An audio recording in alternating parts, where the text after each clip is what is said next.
অনেকে আছে অতীতের কষ্ট ভুলতে চায় না, ভুলতে পারে না। কেউ আপনারে ধমকি দিছিল, কেউ আপনার সাথে খারাপ আচরণ করছিল, কেউ আপনারে গালি দিছিল, অনেকে এটারে পেলে পুষে অন্তরে বড় করে রাখে, আছে না নাই? ভুলতে চায় না। মনের ভেতরে রাগ পেলে পুষে রাখা ঠিক না। মনে মনে কয়, তুই আমারে মারছিলি, আমি তোরে মারুম। তুই আমারে অপমান করছিলি ওই দিন, যদি একদিন সুযোগ পাই তোরে হোতা এলামু। আছে না এরকম? সেই 20 বছর আগে আপনার এসে অপমান করছে, ওইটারে পেলে পুষে আপনি অন্তরে নিয়ে বয়ে বেড়াচ্ছেন। আর এই হিংসা ক্ষোভ যদি রাগ ভিতরে রাখেন, এটা আপনারা জ্বালায় দেয় ভিতরে, জানেন? আর যদি আপনি ক্ষমা করে দেন, একেবারে ঠান্ডা। জানেন এই ফর্মুলা আপনারা?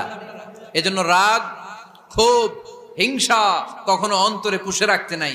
মা যাদাল্লাহু আবদান বিআফওয়িন ইল্লা ইজ্জান। কোন বান্দা যদি তার অন্য কোন ভাইকে ক্ষমা করে দেয়, আল্লাহ তাআলা ওই ক্ষমাকারীর সম্মান আর মর্যাদাকে বাড়িয়ে দেয়।